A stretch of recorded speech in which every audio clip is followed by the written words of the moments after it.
Tal? ¿Cómo están? ¿Qué tal? ¿Cómo están? Muy buenas noches a todos. Espero que se encuentren bien. Para las personas que recién se están incorporando a este curso de especialización, mi nombre es Bruno Celi. Soy abogado de profesión. Bien, tengo mucha experiencia en temas laborales, en temas de seguridad y salud en el trabajo. Y bueno, ya estamos en la cuarta clase, segunda semana del módulo 2. Así que después de esta clase, entiendo yo que se va a subir al aula virtual los exámenes parciales correspondientes. Bien, este módulo versa sobre lo que es el Comité de Seguridad y Salud en el Trabajo, sus funciones, por qué es importante el comité, cómo constituir un comité, pero antes que todo, ver la base legal, sobre qué terreno legal estamos caminando para poder saber cuál es nuestra guía legal, bien, nuestra referencia o marco legal, que por más que no seamos abogados, debemos por lo menos tener noción de qué leyes son las que regulan estas obligaciones en materia de seguridad. Bien, algunos datos importantes referentes a la formalidad en cuanto al Comité de Seguridad y Salud en Trabajo. La situación actual, más de 9.000 empresas que no tienen un Comité de Seguridad y Salud en Trabajo, una situación del registro. Hablamos de las interrogantes. Hasta el momento ya hemos absuelto la consulta de qué es el Comité de Seguridad y Salud en Trabajo, qué empresas deben contar con un comité, si no tengo un comité, ¿qué debo de conformar?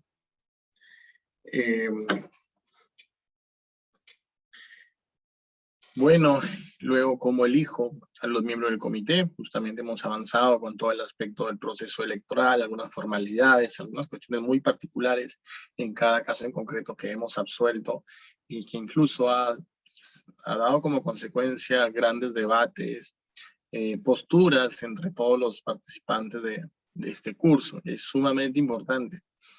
¿Cómo se instala un comité? Ya lo vamos a ver. ¿Qué actividad realiza un comité? También lo vamos a ver. Y las últimas dos funciones, que es las funciones correspondientes del comité y cuáles debe de cumplir el comité, así como cómo se desarrollan las reuniones ordinarias, quiénes son los miembros del comité. Solamente hablamos de miembros, cómo funcionan realmente las atribuciones del Comité de Seguridad y Salud en el Trabajo, los objetivos del comité. ¿Correcto? La definición legal, esto ya hemos visto, o el proceso electoral correspondiente. Bien. Ya lo he mencionado un poco para simplificar y resumir todo. El proceso está a cargo en principio de la organización sindical. Bien, en caso exista una. Si es una empresa o tú trabajas en una empresa donde no hay un comité, perdón, donde no hay un sindicato, o tú tienes una empresa que no tiene un sindicato aún, pues bueno, constituye tu comité y esa constitución está a cargo tuyo o a cargo del empleador. No es necesario trasladar esa obligación de constitución y elección de los representantes de los trabajadores a un tercero. Bien, solamente cuando existe un sindicato. Bien, y en caso, doctor, tengo dos sindicatos, 3 sindicatos en mi empresa, ¿qué hago? ¿Quién está a cargo de esta elección? Pues, quien debe estar a cargo es el sindicato que afilia la mayor cantidad de trabajadores de la empresa. Bien, eso es lo que se llama sindicato mayoritario. Bien, todo este proceso electoral se va a estar registrado en actas. Bien, en 2 libros de actas muy puntuales. Primero, el libro de actas del proceso electoral y constitución, y el segundo es el libro de actas del Comité de Seguridad y Salud en el Trabajo, que ya lo vamos a ver. De hecho, esos son los 2 libros que la SUNAFID les va a pedir a ustedes como empresa para verificar si tienen un comité. No existe ningún otro documento, solamente esos 2 libros. Bien. Hemos visto este caso muy interesante, que es una multa de 38.000 soles que le impusieron a la SUNAT, porque no otorgó las facilidades para que su sindicato pueda llevar a cabo la elección del comité y del subcomité correspondiente, de las intendencias respectivas. Entonces, en ese sentido, se determinó que hay una infracción grave en materia de seguridad y salud en el trabajo y por consiguiente se hizo mérito a la imposición de una multa muy elevada. Pero para la SUNAT no es nada, ¿no? Más aún si es que lo va a pagar con plata de nosotros, lamentablemente. Pero bien, Ustedes pueden verificar incluso en el sector público si se exige o si se fiscaliza las obligaciones en materia de seguridad y salud del trabajo. Doctor, ¿pero por qué? ¿Por qué? Porque la SUNAT en su mayoría, por no decir todos, pertenecen al régimen laboral privado, no público, por más que sea una entidad privada, perdón, pública.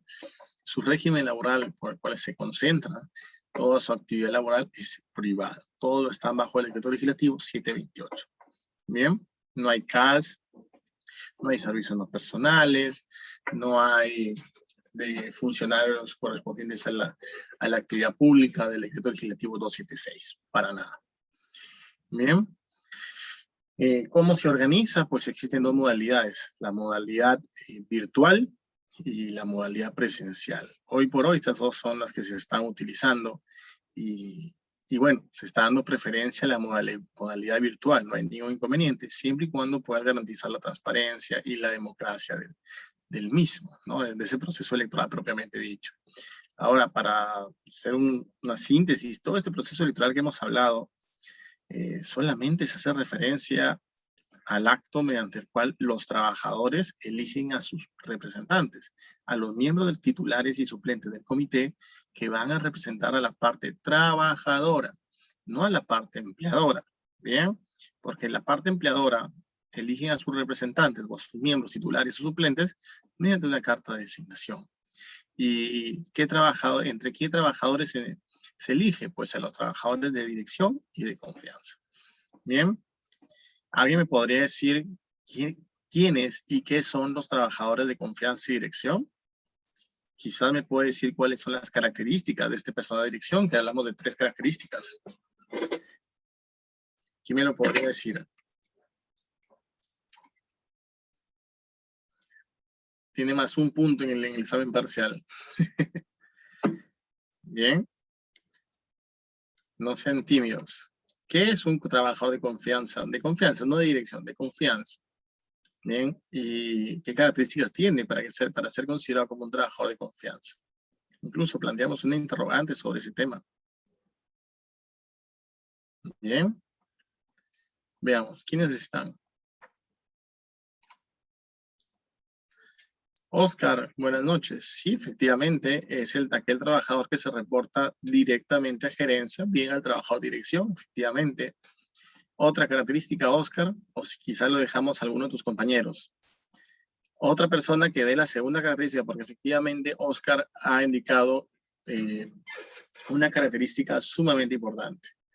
Bien, que el trabajador de confianza le reporte directamente al trabajador, a la gerencia, a quien toma las decisiones en la empresa, decisiones operativas, decisiones económicas, todo lo que apunte al rumbo de la empresa en el desarrollo de su actividad principal.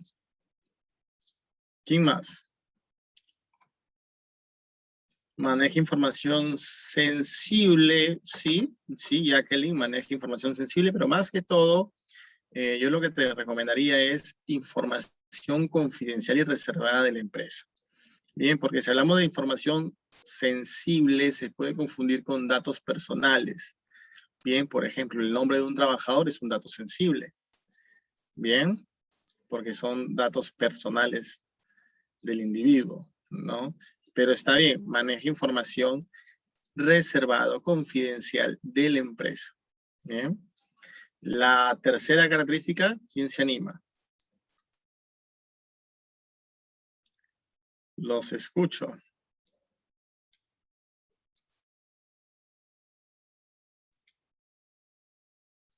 Bien. Quizás Jacqueline y Oscar nos pueden decir la tercera y última característica.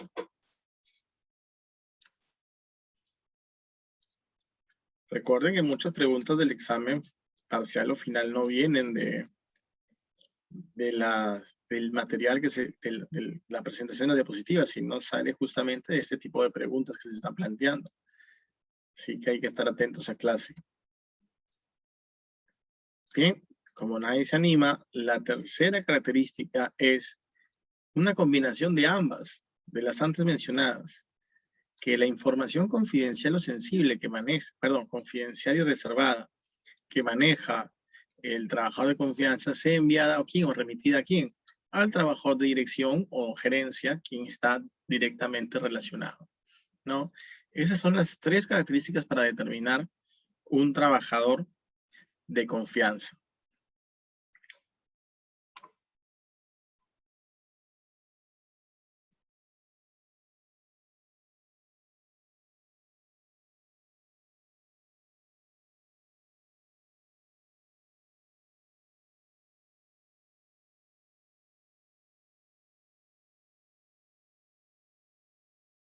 Según mi... Hola, perdóneme. Lo que pasa es que me entró una llamada urgente familiar, perdóneme. Bien, Oscar, ok, lo voy a apuntar, tienes razón. Oscar y Jacqueline. Ok, Jacqueline tienen un punto en el examen parcial. Bien. Ahora, ya tenemos las 3 características. Ahora, ¿qué pasa, señores, si es que, por ejemplo, ya tengo mi trabajador de mis representantes del comité? Bien, mis miembros titulares y suplentes del comité, tengo a la parte trabajadora y tengo también a la parte empleadora. Bien, pasó un año y a un trabajador que era de confianza, yo le quito la confianza y retorna al puesto ordinario inmediatamente anterior. Bien, porque es una facultad del empleador. Retirarle la confianza, bien, no confianza subjetiva, sino es un término legal, laboral, pero se le retira la confianza, correcto, y el trabajador regresa al puesto ordinario anterior, el más inmediato. Por ejemplo, si antes era ahora es contador y antes era asistente contable, yo lo que hago, le retiro la confianza mediante una carta y regresa al puesto de asistente contable, indicando incluso con la misma remuneración. Eso es incluso algo que lo ha dicho el Poder Judicial hace unas semanas atrás. Bien, en ese escenario, donde ya pasó un año de mi proceso de elección y constitución, ¿qué pasa? ¿Qué hago con ese trabajador de dirección? Perdón, ese trabajador ordinario que forma parte de los miembros titulares del empleador. ¿Qué opinan? ¿Qué hago? ¿Qué hago con ese trabajador? ¿Lo dejo ahí?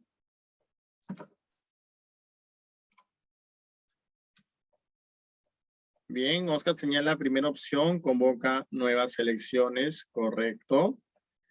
Si ha dicho primera opción, entiendo que hay una segunda opción, Oscar.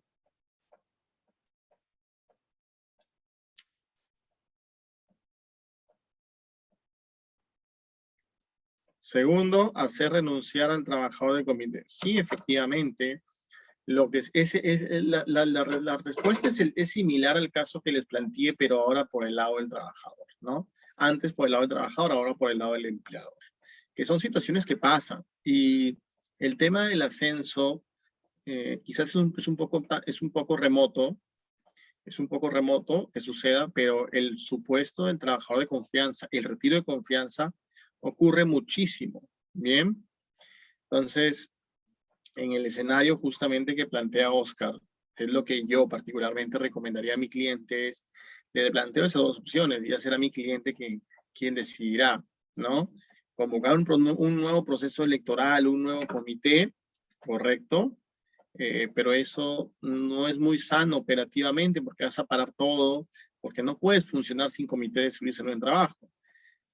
Luego, la segunda opción es, mediante una reunión ordinaria, verificar si es que el trabajador renuncia a su cargo y deja de ser miembro titular del Comité de Seguridad y Salud en el Trabajo. Al renunciar, lo que va a suceder es justamente que un miembro suplente del lado del empleador supla, valga la redundancia, al miembro titular y se equipare con paridad numérica, bien, tanto vertical, no, en este caso solamente horizontal, para que no exista ningún inconveniente y el comité actual se encuentre de acuerdo a la ley, ¿correcto? Y sí, efectivamente, tal como lo mencionas, lo mencionan todos ustedes, Steen señala seguir el suplente, efectivamente, Karina, efectivamente, seguir el suplente. Bien, entonces eso es lo que debe pasar. Karina pregunta, profesor, ¿la designación de suplentes se establece en el libro? Sí, efectivamente. A ver, no, en el libro de actas va a estar todo tu proceso electoral, bien, o toda tu constitución y conformación del comité. Y eso que incluye a los representantes del empleador también. Y si recordamos cómo elegimos a los representantes del empleador, es a través de una carta de designación. Y claro, esa carta de designación es tanto para titulares como para suplentes. Bien, entonces en mi libro de actas, ya vamos a ver cuando hablemos del libro de actas, todo el detalle de cada una de las actas que va a conllevar. Va a estar contenido en el libro de actas del proceso de elección y constitución del comité, todo el proceso de constitución y elección y por ende las cartas de designación de los miembros titulares que representan al empleador. Bien. Y bueno, también les he señalado que todas las reuniones, todo el proceso electoral y el acto de elección debe ser llevado a cabo dentro del horario de trabajo. Si se realiza fuera del horario de trabajo, implica horas extras y por consiguiente las horas extras son voluntarias, ¿correcto?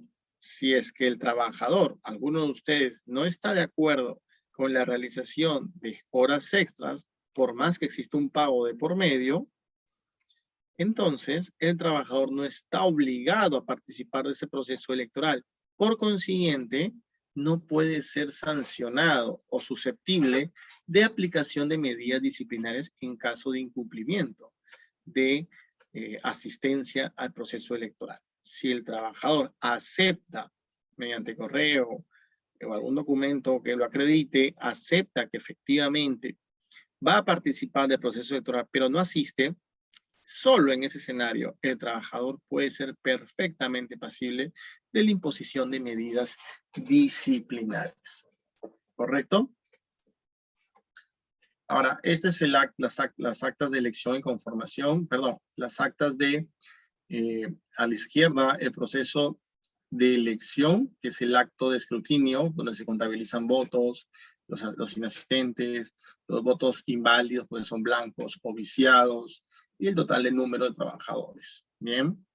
Y el margen derecho podrán encontrar el parte del acta, claro está, de conclusión del proceso electoral. Es decir, un resumen, bien, un resultado final del proceso electoral, pero solamente los que representan a los trabajadores. Es por eso que hablando de un comité mínimo, con un número de participantes mínimo, es decir, de 4 titulares y 4 suplentes, tenemos justamente esa acta. Bien, ahora, ¿cómo se instala el Comité de Seguridad y Salud en el Trabajo? Entonces, una vez que yo ya elegí mediante designación a los representantes del empleador y he culminado el proceso electoral para elegir a los miembros que representan a los trabajadores, yo empleador o yo sindicato, mayoritario o minoritario, dependiendo del caso, tengo la obligación de instalar el comité en un plazo no mayor de 10 días hábiles de realizado el acta de elección. Recuerden, un plazo no mayor, ¿bien?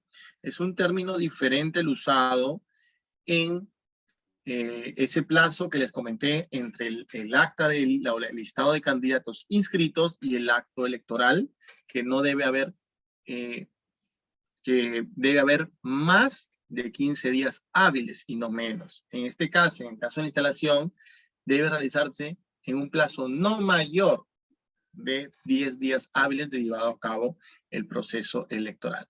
Si tu acta de instalación ha sido realizada después o habiendo pasado ese plazo, lo común es que, mira, yo lo que considero es que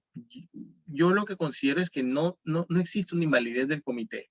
Bien, pero a criterio de la SUNAFIL, nunca he visto un caso como estos. He visto casos donde el comité, por ejemplo, donde el empleador no ha respetado los 15 días hábiles. Bien, y lo ha hecho antes de los 15 días. Y ahí el comité declara la invalidez. Bien, ¿por qué motivo? Porque muchas veces lo que hace, o la finalidad de ese plazo es garantizar la participación. Bien, entonces, en ese escenario yo veo que está orientado a esa finalidad, ¿bien? Pero en el otro supuesto, en el otro plazo, tú ya elegiste el comité, no afecta la participación. El comité ya está, digamos, elegido, no constituido, está elegido. Y se va a terminar de constituir, ¿cuándo? Con la instalación, donde ya formalmente vas a hacer 2 actos.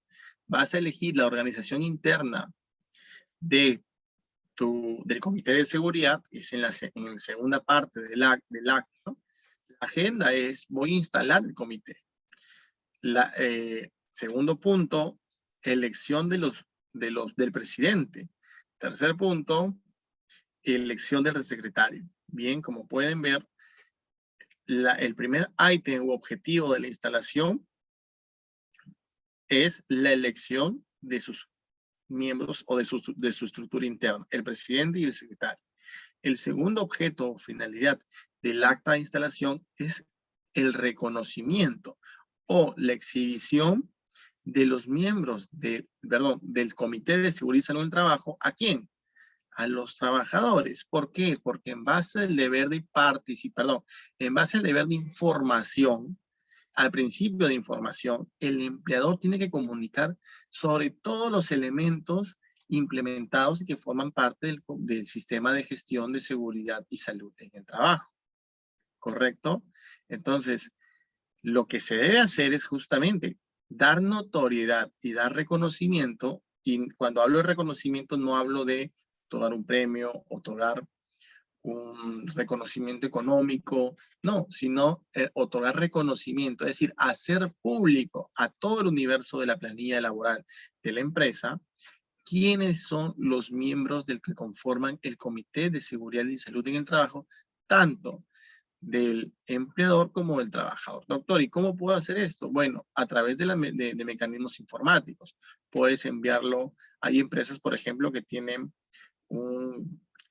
correo electrónico, hay empresas, por ejemplo, que tienen aplicativos donde hay mensajería interna, bien, entra en un programa y ahí se transfiere toda la información de la empresa a los trabajadores, lo pueden utilizar, pueden entregar o exhibir en el lugar de mayor concurrencia o tránsito de los trabajadores, como por ejemplo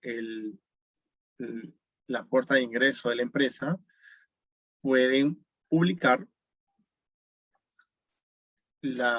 una relación, un detalle de quiénes son los miembros del Comité de Seguridad del Trabajo y cuál es su periodo de vigencia. Bien, tómenle foto y eso archívenlo, no hay ningún problema. Así ustedes van a cumplir con el principio de información, ¿correcto? Entonces, ustedes lo que tienen que hacer es elegir, o en todo caso el comité tiene que elegir al presidente y al secretario. Yo lo que recomiendo y que es lo que yo hago cuando constituyo comités en una empresa cliente es que en la misma constitución yo realizo una capacitación específica y especializada a los miembros del comité. ¿Correcto? Es sumamente importante aprovechar la primera reunión para capacitarlos. ¿Qué materias? Las funciones del comité. ¿Qué es el comité? Porque muchas veces hay trabajadores que ganan, que postulan, ingresan, son miembros del comité y no tienen ni idea.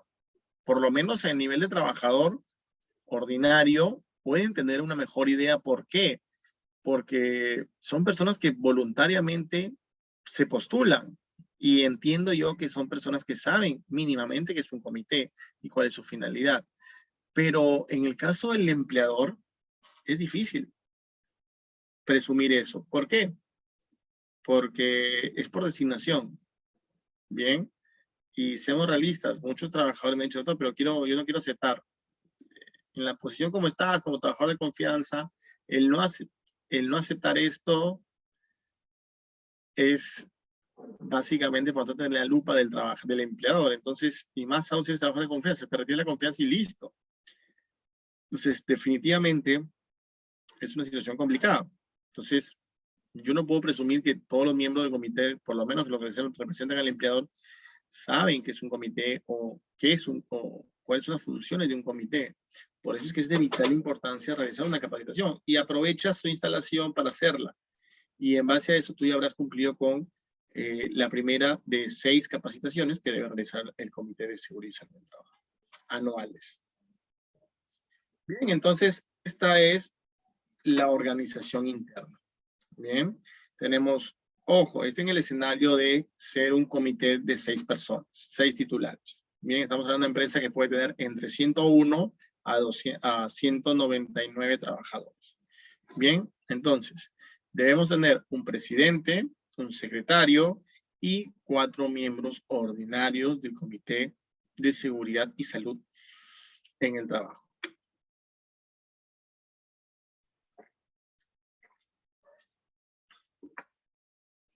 Bien. ¿Cuáles son las funciones del comité? Bien, pero antes de eso, ¿cómo se elige? ¿Cómo se elige el presidente? ¿Quién debe ser? ¿Qué cualidades debe tener el presidente? ¿Qué cualidades debe tener el secretario? ¿Cómo yo instalo, perdón, cómo yo elijo? ¿Qué quórum debo de tener? Bien, a ver. El presidente es la cabeza del comité de seguridad, ¿correcto? Partiendo de ahí. Es algo obvio casi. Bien, pero como cabeza de comité, ya vamos a ver sus funciones, pero liminarmente es el encargado de convocar, es el encargado de llevar a cabo cada una de las reuniones, de presidir cada una de las reuniones ordinarias y extraordinarias del comité. Es quien va a garantizar la convocatoria de cada reunión ordinaria y de cada reunión extraordinaria. Bien, al mismo tiempo va a tener un voto dirimente. Es decir, en caso de empate, bien, a nivel de votos, estamos hablando, por ejemplo, estamos un comité de 6, que tengamos 3 y 3. Bien, posiciones divididas. ¿Qué se puede hacer? Pues bueno, es el presidente quien tiene el voto dirimente y realiza el desempate, básicamente. Bien, en la toma de decisiones. Entonces, es una labor sumamente importante e interesante. Bien, ¿qué cualidades debe tener? Particularmente yo considero que cualidades esenciales de todo presidente es, 1, tener conocimiento sobre qué es el Comité de Seguridad y Salud en el Trabajo. 2, tener liderazgo. Bien, más liderazgo que cualquier otro miembro del comité. Tener llegada a los trabajadores, tener facilidad de palabra. Bien.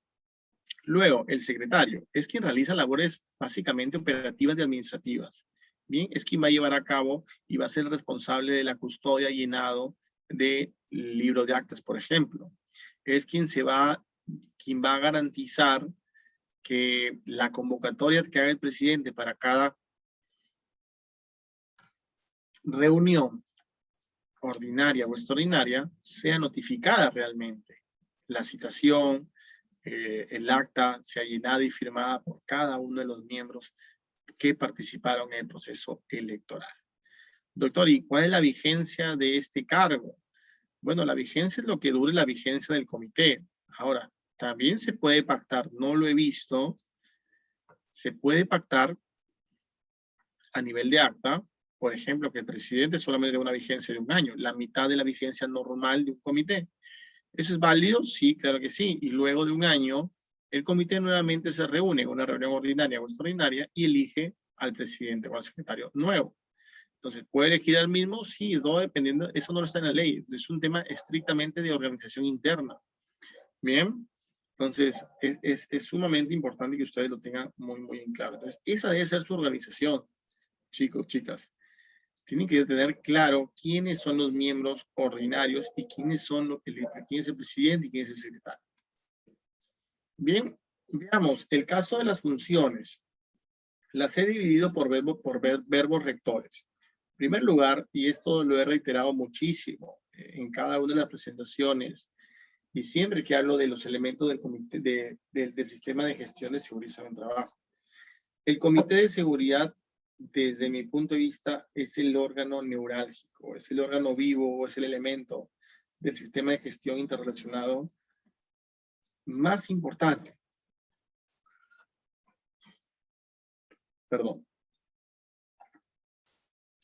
Más importante del sistema de gestión de seguridad y salud en el trabajo. ¿Correcto? ¿Por qué motivo? Porque no solamente hasta va a realizar la vigilancia, Y hay un interrogante de Oscar. Profesor, si el presidente es la persona de confianza, ¿no existiría una desventaja por parte del trabajador? Pues bueno, Oscar, yo te diría que no. Bien, ¿por qué motivo se pide que el empleador no tenga injerencia? Y se tiene bastante cuidado con los trabajadores de confianza para que no participen ni como candidatos ni como votantes. No tienen ni voz ni voto en el proceso electoral para elegir a los miembros que representan al trabajador. Pero en el caso del presidente y del secretario, eso ya no tiene nada que ver, ya no forma parte del manejo del empleador ni de la injerencia del empleador, porque es una votación interna del propio Comité de Seguridad y Salud en el Trabajo, es su organización interna, y quienes votan son simplemente sus miembros. Que sus miembros determinen que el presidente va a ser el empleador, el representante del empleador o el representante del trabajador, no invalida o no pone en desventaja el resto de los miembros o la situación del Comité de Seguridad y Salud en el Trabajo. Y eso no implica que tu comité sea inválido o que pueda ser multado por esa situación. No es una situación irregular para nada. Bien, entonces yo no veo ningún inconveniente. Entonces, por eso es que una de las salidas para evitar estas situaciones es, ok, vamos un año a Juan Pérez, que es trabajador de confianza, y otro año a Benito González, que es representante del trabajador. Se puede establecer de esa manera, sí, pero ¿quién lo menciona? ¿El empleador? No, lo establecen los mismos miembros del comité. ¿Puedo constarlo en acta? Claro que sí, lo puedes constar en acta. Puedes hacer lo que quieras. ¿Por qué? Porque forma parte de la organización interna del propio Comité de Seguridad y Salud del Trabajo. No hay límite, claro, los límites son los límites legales, ¿no? Pero a nivel de organización interna no veo yo que exista alguna prohibición que implique o que le quite autonomía al Comité de Seguridad y Salud del Trabajo. De hecho, todo lo contrario, la ley señala que es un órgano autónomo y más bien lo que está prohibido es la injerencia del empleador en la toma de decisiones, o sea, una injerencia externa del empleador o del trabajador incluso. Bien. Entonces, en ese escenario, donde se ha planteado que el Comité de Seguridad y Salud en el Trabajo es el órgano vivo, porque está conformado por personas, más importante y más relevante es porque aprueba todos los demás elementos, o la mayoría de sus demás elementos. Por ejemplo, aprueba el Reglamento Interno de Seguridad del Trabajo, que también es un elemento importantísimo. ¿Sí? ¿Y quién lo elabora? El prevencionista, el empleador, en compañía o participación de quién? De los trabajadores. Bien. Luego, el Programa Anual de Seguridad y Salud en el Trabajo. Básicamente es un resumen de todo tu sistema de gestión y lo que vas a hacer a implementar en todo el año fiscal correspondiente. ¿Quién lo elabora? El empleador. Perdón, el comité. En la programación anual de servicio de seguridad y salud en trabajo. El plan anual de capacitaciones de los trabajadores. Claro que sí. El IPER, correcto. El IPER-C también va a ser aprobado por el Comité de Seguridad y Salud en el Trabajo. Doctor, ¿y cómo yo puedo o cómo el comité aprueba estos documentos o estos elementos del sistema de gestión? Pues a través de una herramienta importante que es la reunión ordinaria o la reunión extraordinaria. No hay mayor inconveniente. Bien, y cada reunión, claro está, tiene que tener un acta respectivo. ¿Correcto?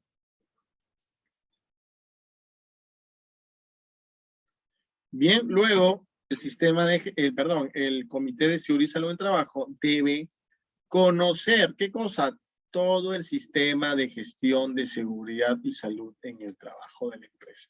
Absolutamente todo el sistema de gestión.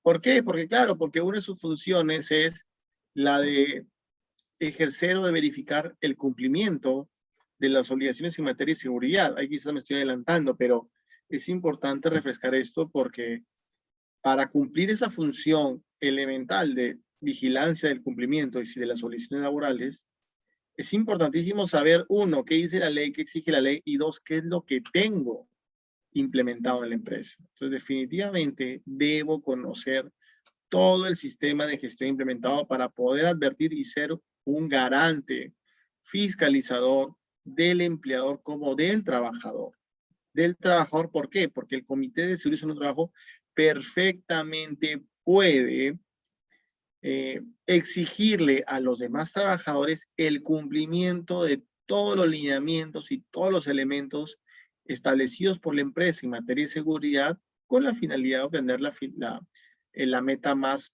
lejana, que es tener un ambiente de trabajo seguro.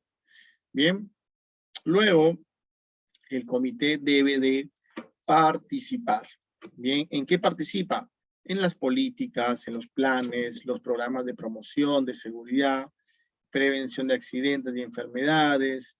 Bien, entonces, todos los documentos en su mayoría es posible que puedan participar. Claro, el prevencionista puede pedir el apoyo, por ejemplo, del comité para poder elaborar los planes, las políticas y los programas correspondientes. Bien, y del mismo modo, en una de las funciones importantísimas del comité es la de investigar investigar y elaborar el informe correspondiente de los accidentes laborales. Entonces, es de suma importancia justamente la participación activa del Comité de Seguridad y Salud del Trabajo. Si es que no existe una participación activa del comité, lamentablemente les tengo que decir que su sistema de gestión no es eficiente, que tiene un comité de escritorio que solamente se ha elaborado, se ha constituido para el cumplimiento de una exigencia legal, pero eso no significa o no se va a materializar en un sistema de gestión de seguridad y salud del trabajo eficiente. Lo cual es la finalidad. Bien, ¿para qué? Para evitar riesgos laborales, para evitar accidentes o enfermedades ocupacionales. Bien, esto es lo que les he comentado. Oscar pregunta, ¿el prevencionista entonces camina de la mano con el comité de seguridad? Sí, yo considero que debe trabajar de la mano con el comité de seguridad, definitivamente. Cuando elabora algún documento, cuando elabora algún elemento del sistema de gestión. ¿Y por qué te lo digo, Oscar, y a todos ustedes?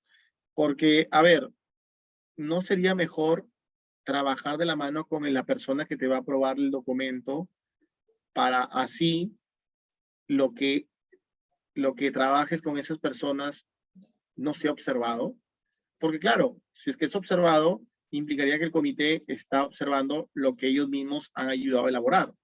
Entonces, definitivamente, para no duplicar esfuerzos y para hacer más eficiente la labor, yo lo que recomendaría es que el comité, el prevencionista, vaya de la mano con el comité al momento de elaborar los documentos de gestión.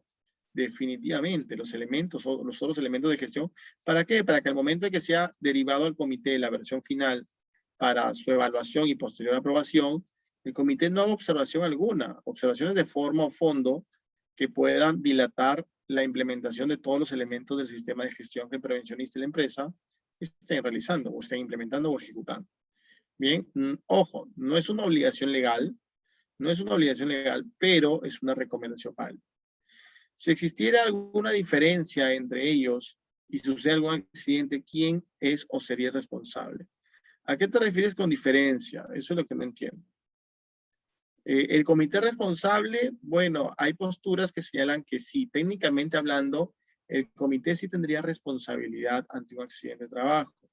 Bien, pero claro, no responsabilidad civil ni responsabilidad administrativa. Técnicamente hablando, tendría responsabilidad penal. Pero, ojo, esta responsabilidad nunca la he visto. Bien, nunca la he visto.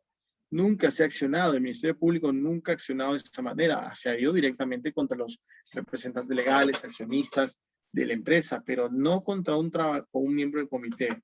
Entonces, en la práctica no sucede, no existe ese supuesto, o no se ejecuta de esa manera.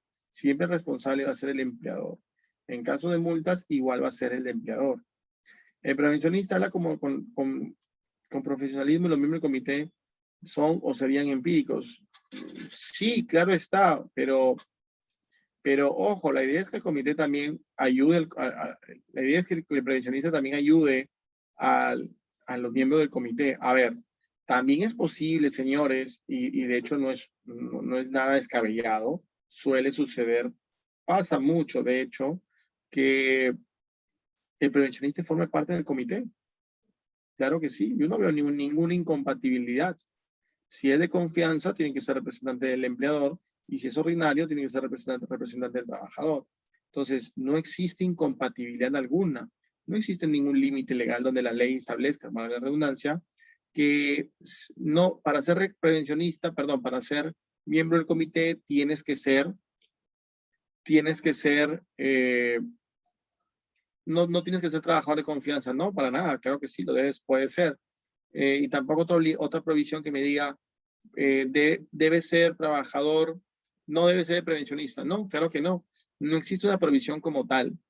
Claro, sería lo ideal. ¿Para qué? Para que sí manejen el mismo idioma, bien, y los demás miembros del comité puedan aprender del prevencionista y poder así hablar el mismo idioma y en base a eso hacer más eficiente la labor del Comité de Seguridad y Salud en el Trabajo. Como le repito, no existe una obligación, una prohibición legal.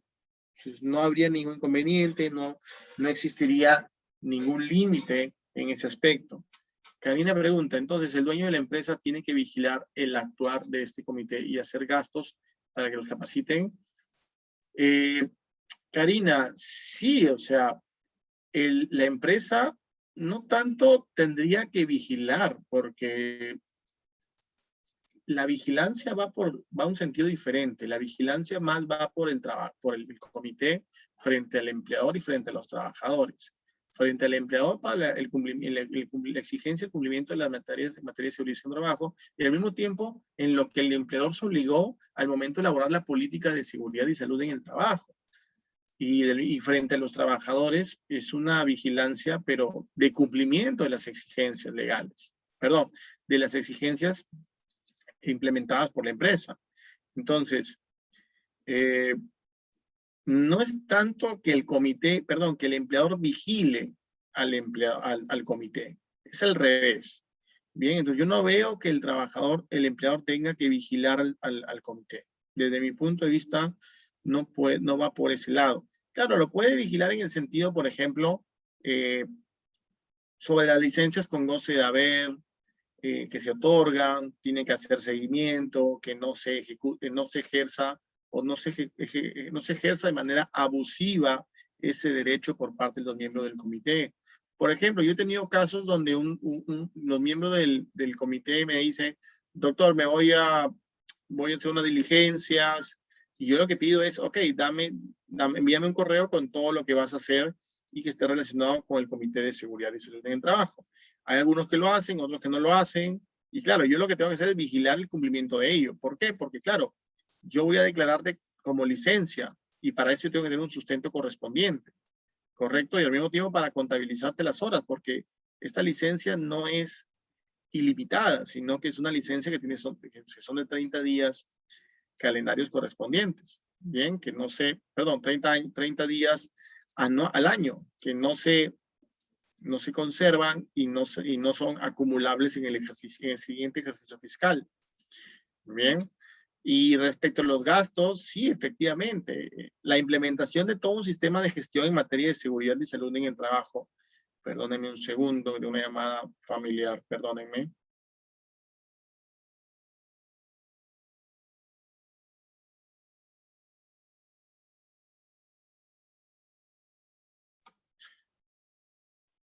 Mil disculpas. Era mi hermana. Bien, como les decía, en cuanto a los gastos, sí, el simple hecho de implementar o de cumplir con las exigencias legales en materia de seguridad, materializados en qué? En la implementación de un sistema de gestión de seguridad en un trabajo en una empresa, implica un gasto.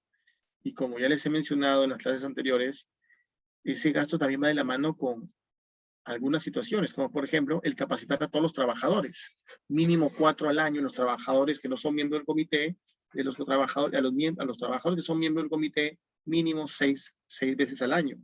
Bien, y claro, eso representa gastos. Por ejemplo, a mí me llaman para capacitar en materia de seguridad en trabajo, de manera general y de manera específica, uno general a todos los trabajadores y específica a los miembros del comité, ¿correcto? Y así tendrá una de las 4 y tendrá 2 de las 6 que pide la ley en materia de seguridad por parte de los miembros del comité. ¿Existe un gasto? Sí, claro que sí. Pero también es necesario que tengan en cuenta algo, y es algo que yo he podido advertir en todos estos años de experiencia y en contacto directo con muchos comités de seguridad. A veces no es necesario tener dinero o recursos, sino ganas de hacer que funcione el sistema de gestión. Y me explico. He visto empresas que tienen mucho dinero, pero al final se desaniman y no concretan nada. Pero luego están otras empresas que tienen dinero, pero no les sobra, y los miembros del comité en algún momento le han dicho al empleador, hey, no gastes. Yo ya conseguí capacitaciones costo cero, por ejemplo. Y yo me dio curiosidad y empecé a ver ese tema. Hablé con los miembros del comité y dije, ¿y cómo hicieron? Bueno, ya hemos conseguido una capacitación sobre primeros auxilios y una capacitación sobre lucha contra incendios. ¿Con quién? Con los bomberos de Piura. Genial, pero igual eso es dinero. Algunos te cobran. Es normal. Y me dijeron, no, llegamos a un trueque. ¿Cómo cuál? Hicimos una colecta entre todos los trabajadores de la empresa y cada uno donó algo, un víver de primera necesidad, una leche, un tarro de leche, lo que puedan. Se hizo canastas y se llevó a la compañía de bomberos. Y eso perfectamente le sirvió para que la compañía de bomberos pueda realizar la capacitación sin ningún inconveniente. Entonces es perfectamente válido. Y son capacitaciones costo cero, que eso, cuando fue escuchado por el propio empleador, o sea, verificó que los trabajadores que formaban parte del comité no solamente exigían, sino que ellos mismos buscaban soluciones y encima soluciones costo cero. Entonces, eso motiva al empleador a seguir implementando muchas situaciones y trabajar de la mano en conjunto con el Comité de Seguridad y Salud en el Trabajo. O sea, por algo yo no les digo, chicos, que es el órgano más importante, definitivamente. ¿No? Pero ¿y un trabajador no puede hacer eso también, que no forma parte del comité? Claro que sí. ¿Y en base a qué, chicos? En base al deber al principio de participación. Los trabajadores tienen un rol sumamente importante y deben de participar en el sistema de gestión. También aportan sus recomendaciones. Bien, pero claro, quizás su voz se diluye entre tantos trabajadores, pero lo que pueden hacer es alcanzar las recomendaciones, inquietudes, quejas en materia de seguridad. ¿Correcto? ¿Para qué? Para que el empleador, perdón, el comité haga un consolidado, recoja, recopile todas las inquietudes, quejas, reclamos, etcétera, y por ende se la traslada al empleador. Entonces, de esa manera puede funcionar también el Comité de Seguridad y Trabajo, como un mediador, como tal, bien, o como un receptor de quejas o reclamos, o incluso comentarios y sugerencias para mejorar el sistema de gestión en cada una de las áreas. Bien, pues es sumamente importante esta situación. Y claro, va a implementar gastos, eso es innegable. Por eso es que ese es uno de los factores que muchas veces desaniman al empleador, ¿correcto?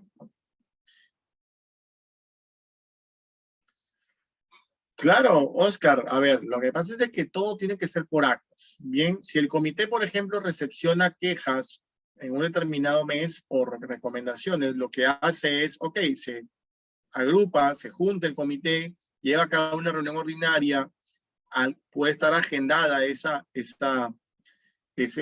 ítem o ese tema, tenerlo como orden del día, o en su defecto, un miembro del comité puede decir, hey, podemos adicionar a las órdenes del día ya establecidas para trabajar el día de hoy, la verificación de las quejas y las recomendaciones que han planteado los trabajadores. Sí, claro que sí. Y esas quejas y recomendaciones se adjuntan al acta correspondiente. Y claro, el comité elabora una carta y se las transfiere al empleador o arma equipos de trabajo para que puedan encontrar una solución a esa situación. Ahora, también me he encontrado con situaciones sumamente preocupantes que definitivamente me han sorprendido. Por ejemplo, quejas referentes a que no hay agua caliente en las duchas, no hay algunas situaciones que no tienen nada que ver con el Comité de Seguridad y Salud del Trabajo. Es por eso que el comité tiene que estar debidamente capacitado. Bien, el comité tiene que estar debidamente capacitado para saber justamente filtrar estas recomendaciones y no pasar eso todo lo que le dice el empleador, porque si no se va a convertir en una suerte de sindicato o organización gremial. Entonces, eso sí es sumamente preocupante y desnaturaliza o desvirtúa la figura del Comité de Seguridad y Salud en el Trabajo. Bien. Asegurar. ¿Qué debe asegurar el comité? Debe asegurar que la documentación referida, otra interrogante, de Oscar. ¿Qué pasaría si a pesar de que esas quejas sucede un accidente, que responsabilidad existe para el comité o en todo caso para el empleador? Bueno, lo que pasa es que la responsabilidad ya la he señalado en el primer módulo, perdón, y estamos hablando de 3 tipos de responsabilidades. Bien, la responsabilidad civil, es decir, una demanda judicial por parte del trabajador afectado o los familiares en caso de accidente mortal.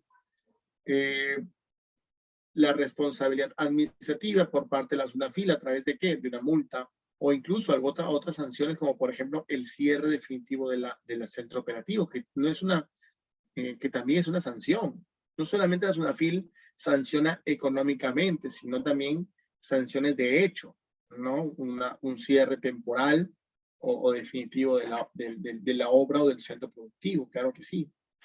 Y la responsabilidad penal correspondiente, que puede ser por lesiones graves, leves, culposas,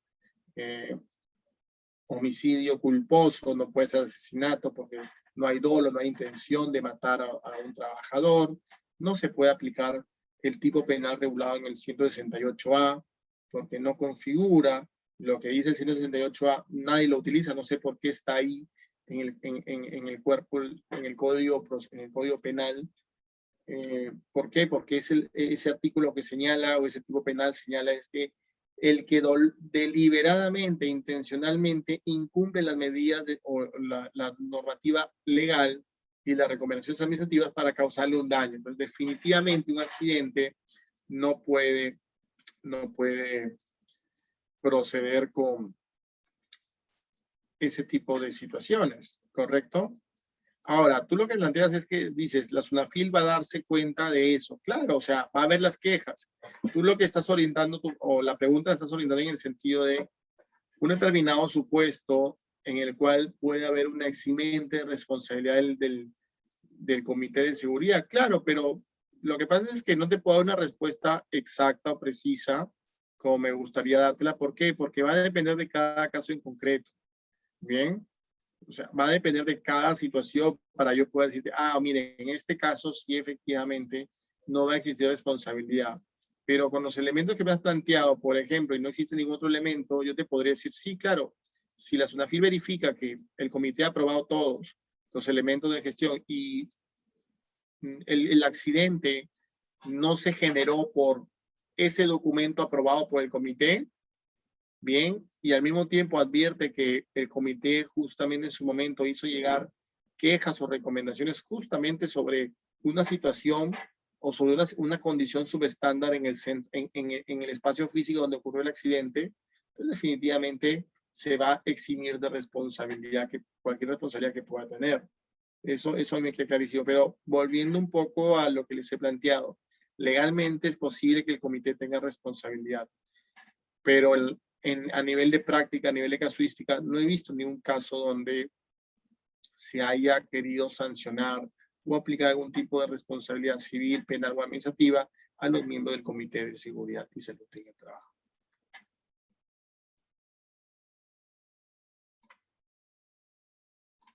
Bien, entonces, respecto a asegurar.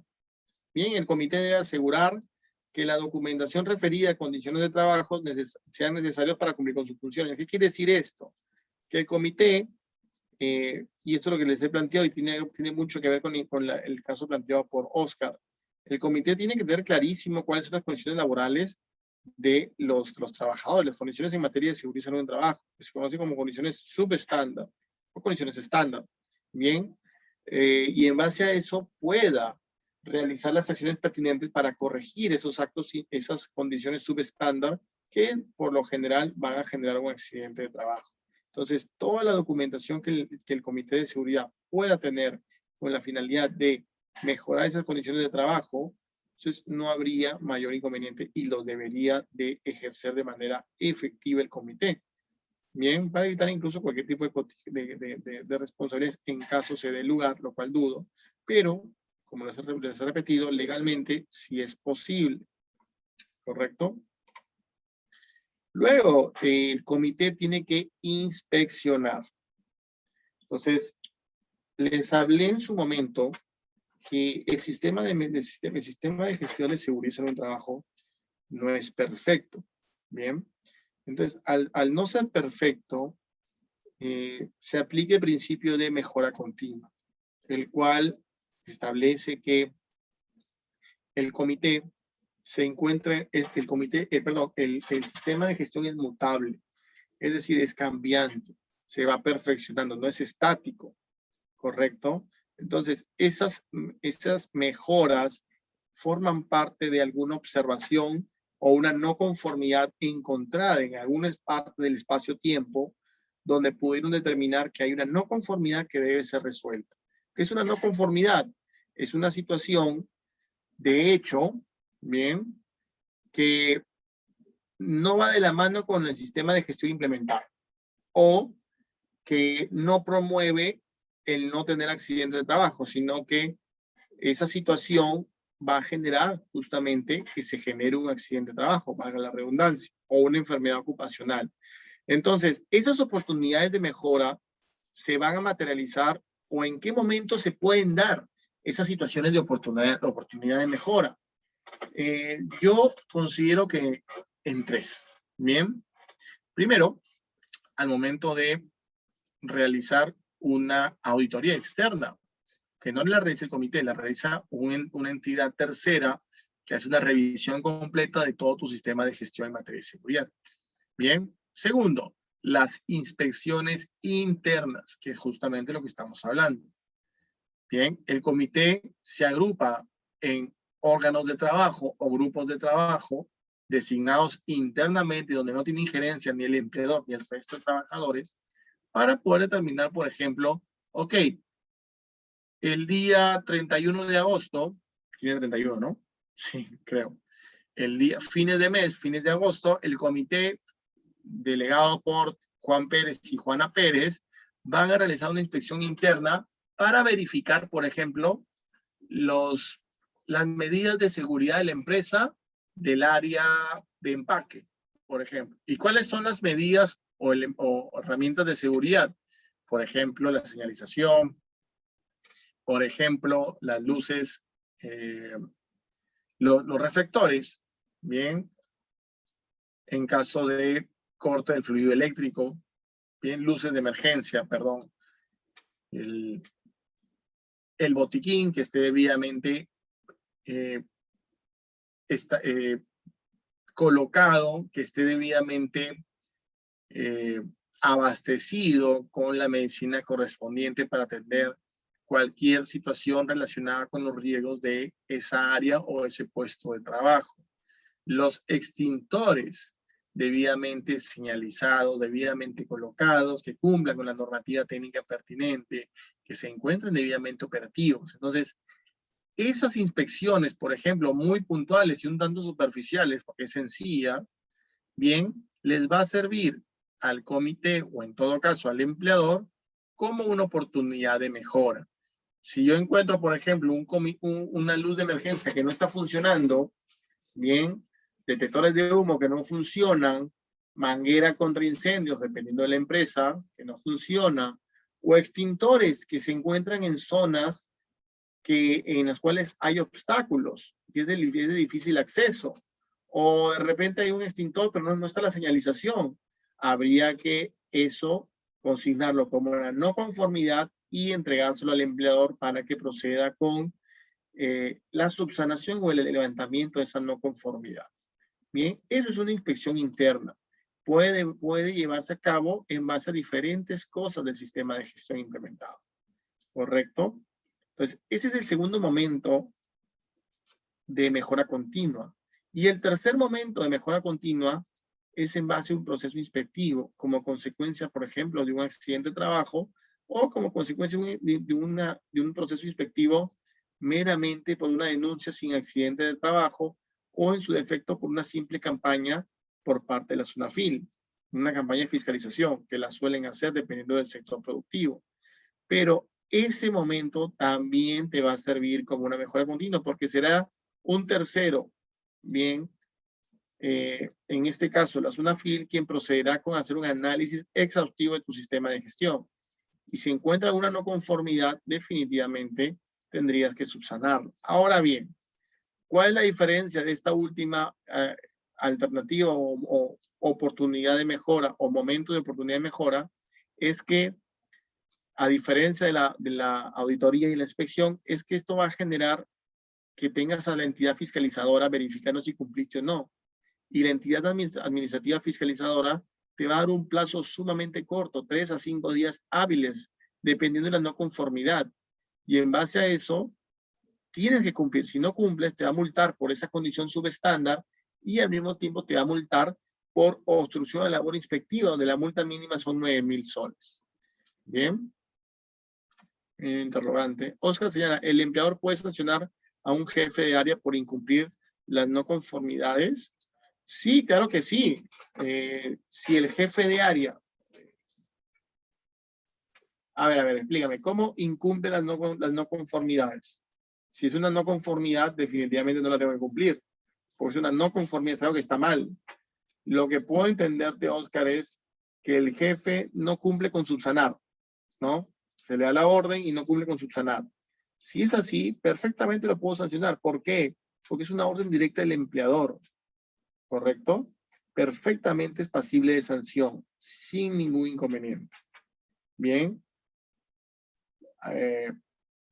Estas no conformidades, y quiero volver al punto al tercer supuesto de hecho, donde puede darse un momento de oportunidad de mejora, bien, que es ante un proceso inspectivo. Si es que ustedes no cumplen con el plazo legal, van a ser multados.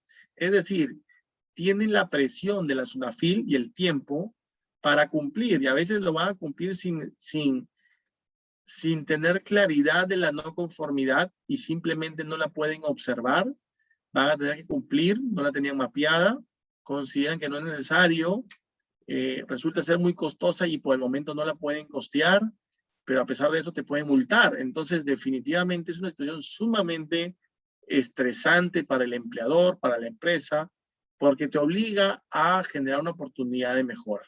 Bien, entonces definitivamente esas son los 3 momentos de oportunidad de mejora que es importantísimo para que el empleador, el sistema de gestión, pueda ser actualizado. Ok, señalas y pregunta Oscar, ¿y si el jefe del área informó eso y no se cumplió porque no le hicieron caso a los requerimientos? Bueno, en ese escenario, recuerda que la acción de trabajo será responsabilidad del empleador, más no del jefe inmediato o del jefe del área respectiva. El jefe cumplió con remitir la no conformidad, lo observado, forma parte de su deber y principio de participación como trabajador, pero no lo hizo el empleador, no lo tomó en cuenta. En ese escenario, el empleador será enteramente responsable sin cuestionamiento alguno. Y el jefe del área tendrá eximente de responsabilidad alguna. Bien. Entonces, señores, si ustedes conforman un comité de seguridad y salud en trabajo, ténganlo muy en cuenta esta función, la de inspeccionar. Debe ser sumamente claro la facultad de inspeccionar, porque desde mi punto de vista se resulta ser sumamente importante. Bien, pues las no conformidades no son malas, sino que son oportunidades de mejora para ir perfeccionando mi sistema de gestión, o en todo caso, orientarlo y hacerlo cada vez más eficiente. Bien. Luego, el comité también tiene otra función importantísima, que es la de investigar. ¿Qué tiene que investigar? La causa de los incidentes, accidentes y enfermedades. Emitir recomendaciones para evitar su repetición y verificar su eficacia y permanencia. Bien, en este caso ya se planteó muchísimo a lo largo del curso. El comité definitivamente tiene que investigar un incidente, un accidente y las enfermedades. Ahora yo les pregunto, la primera pregunta, ¿por qué debo o por qué el comité resulta ser importante que investigue el accidente o el incidente? ¿Qué opinan? ¿Por qué? ¿Por qué consideran ustedes de vital importancia que el comité debe investigar?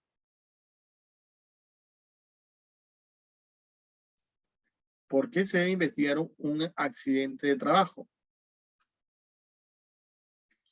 ¿Qué opinan? Los leo.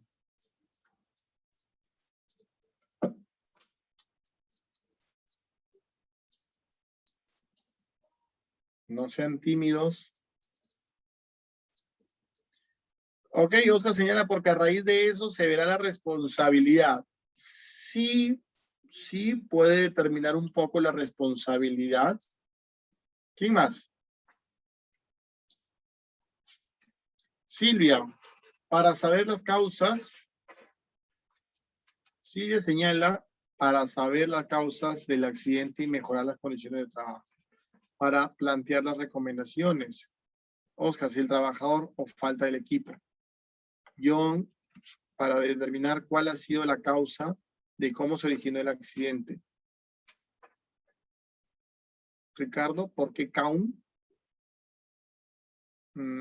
Ya, no entendí. No entendí la respuesta, Ricardo. Entiendo por qué causa, entiendo. Ángela señala minimizar índices de accidentabilidad. Bien, vamos a hablar sobre las intervenciones. Agradezco muchísimo, es de suma importancia estas intervenciones.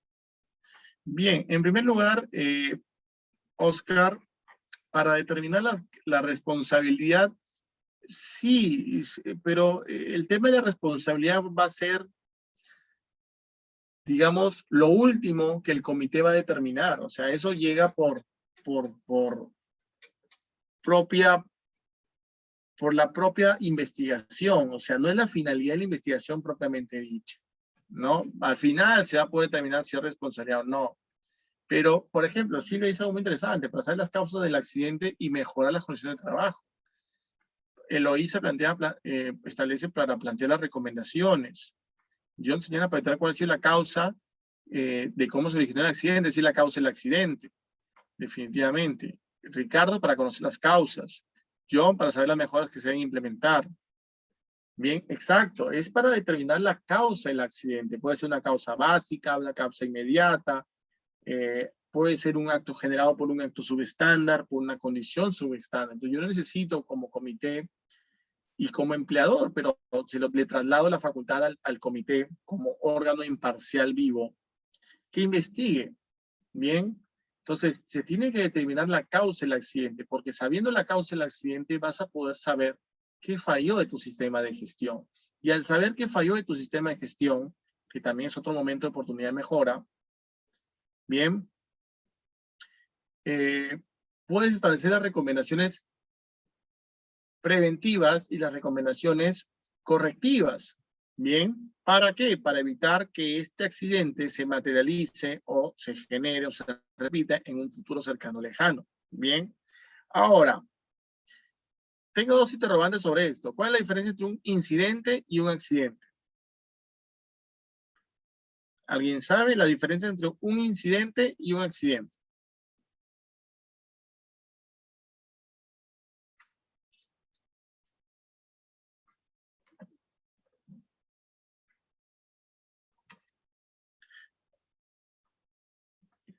Oscar señala accidente, hecho consumado. ¿Cómo así, Oscar? No lo logro entender. Me señalas que es un hecho consumado.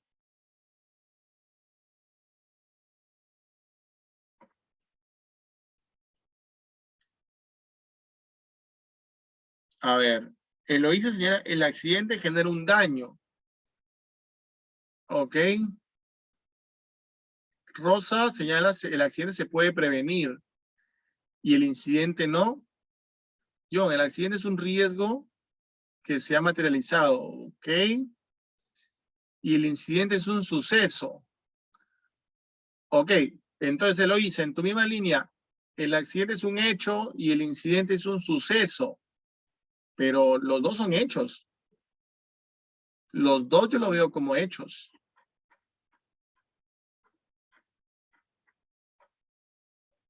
Eloísa señala que genera un daño.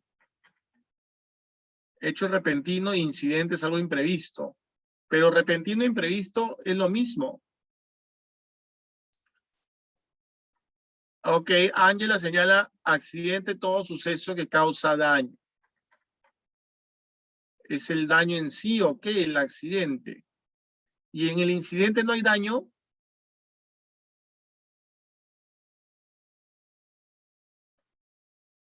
A ver, el incidente es que estuvo a punto de suceder, no se concretó. O sea, ¿sucedió o no sucedió? Eso es lo que no entiendo en el incidente.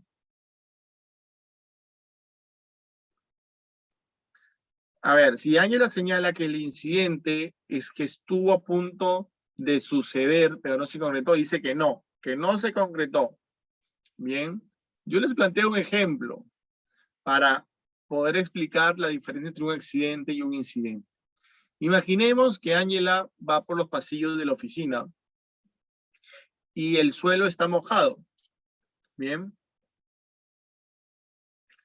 Karina señala, el incidente es por descuido, pero yo he visto muchísimos accidentes que son por descuido y es por eso que se determina como causa el exceso de confianza del trabajador. Y eso sucede tanto en el incidente como en el accidente. Estás hablando de las causas, Karina. ¿Accidente es un peligro? No, accidente no es peligro.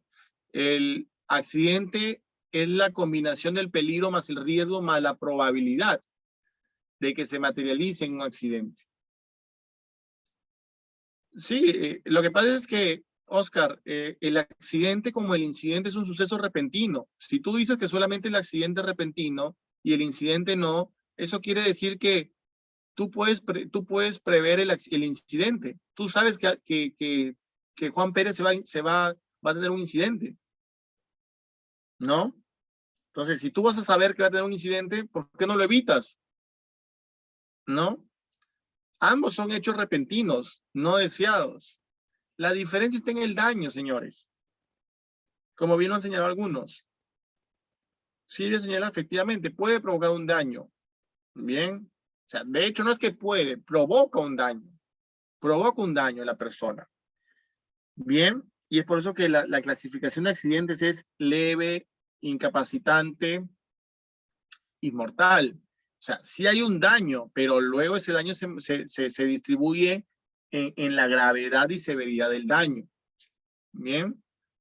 Todo accidente se genera por exceso de confianza. No tantos. Esa es una de las causas, Eloísa. No generalices, es una de las causas. Bien, para eso se tienen que investigar, porque a veces está, por ejemplo, desconocimiento del procedimiento de trabajo seguro, puede ser por una condición subestándar por parte del empleador. En el incidente puede ocurrir o no un daño. A ver, el incidente en España es conocido como cuasi accidente, es decir, casi accidente. Bien, y se lo voy a materializar o ejemplificar. Y Jacqueline va por el pasadizo de su oficina. Bien. Y el piso está mojado. El personal de mantenimiento de la empresa. No, Oscar, el incidente no sería lo voy a explicar como a modo de ejemplo.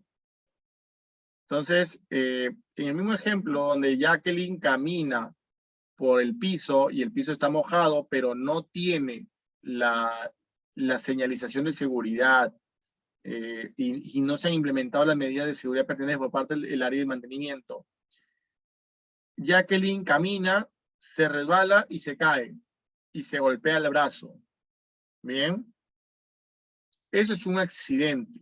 Hay un daño físico. Bien.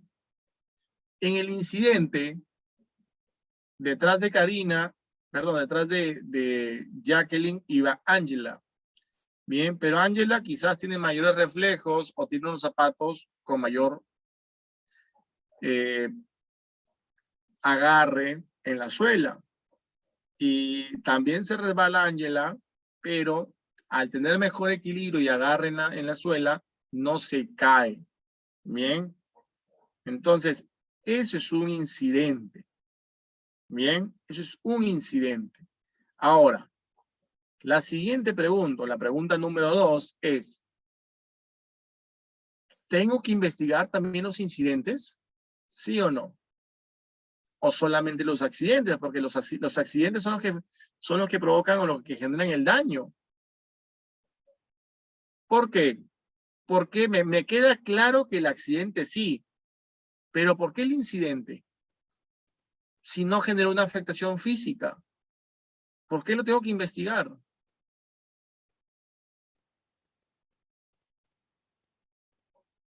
¿Qué opinan? ¿Por qué motivo?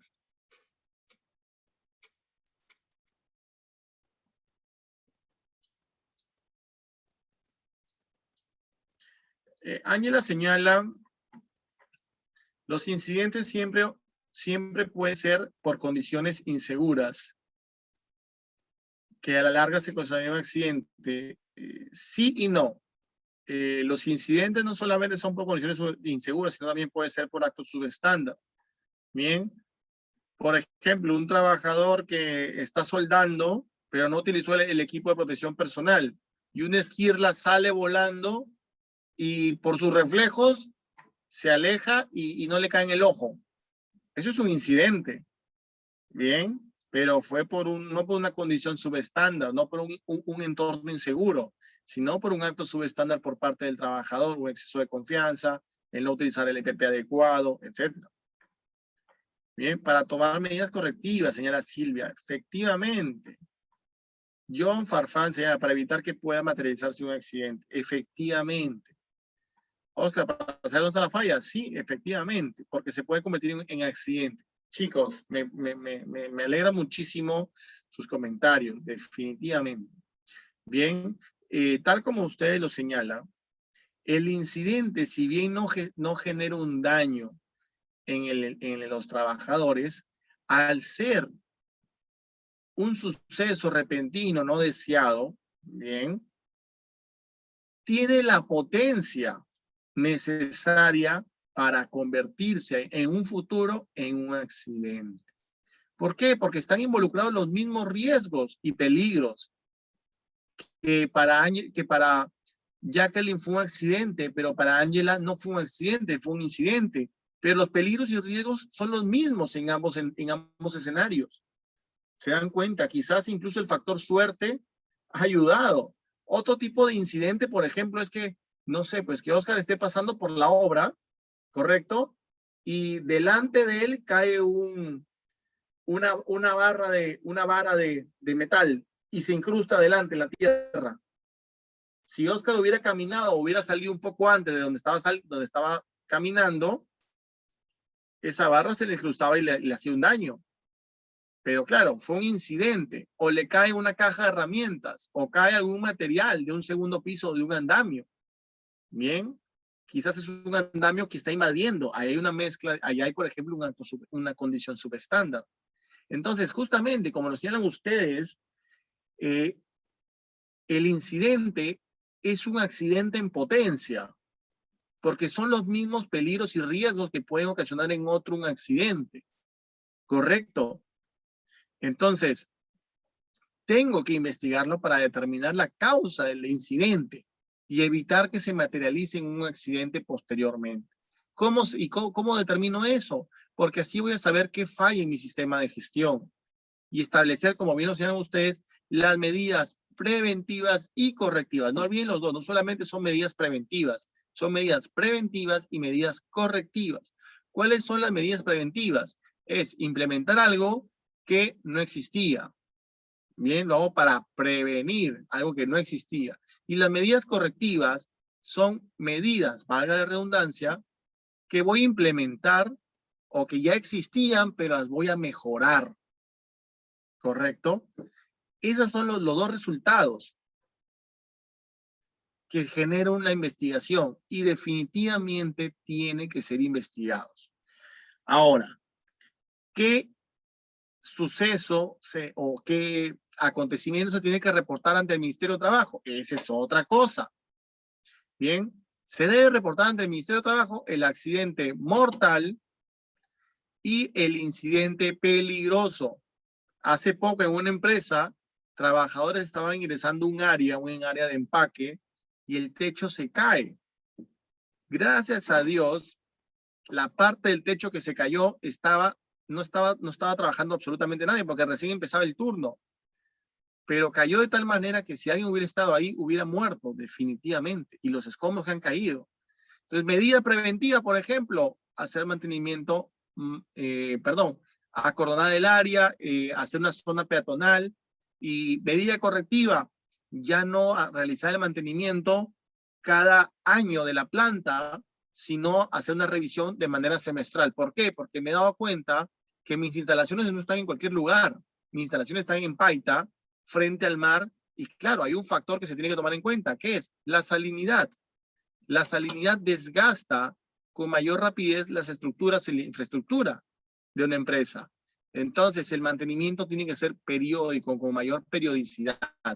Esa es una medida correctiva, por ejemplo, porque el mantenimiento yo la tenía mapeado, está dentro de mi procedimiento y mi reglamento interno de seguridad y salud en trabajo, pero lo tenía mapeado con una periodicidad anual. Ahora, como consecuencia de este incidente peligroso, porque no es solamente que era la potencia de generarme un daño, sino que tenía la potencia de convertirse en un accidente mortal.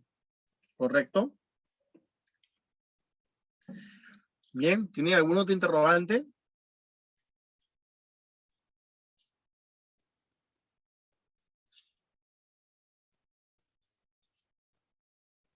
Chicos, ¿ha quedado claro?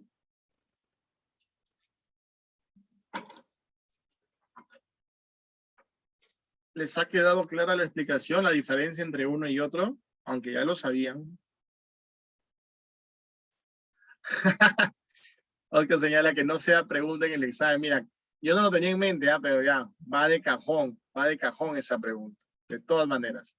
Le voy a poner un ejemplo y quiero que ustedes me digan si es qué tipo de accidente y qué tipo de incidente es. Bien, genial. Bueno, chicos, no sé si existe algún interrogante, si no, dar por concluida la clase del día de hoy.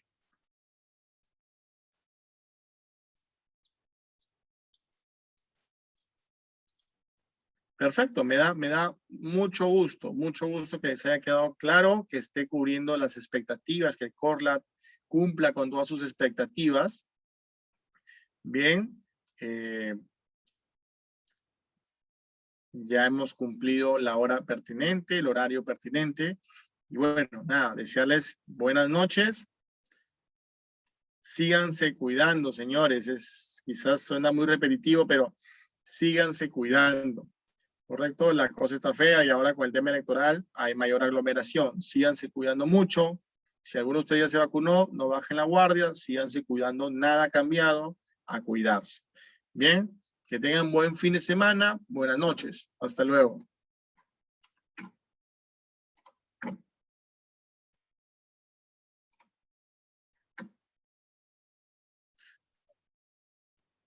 Ámbar, no te quedes dormida.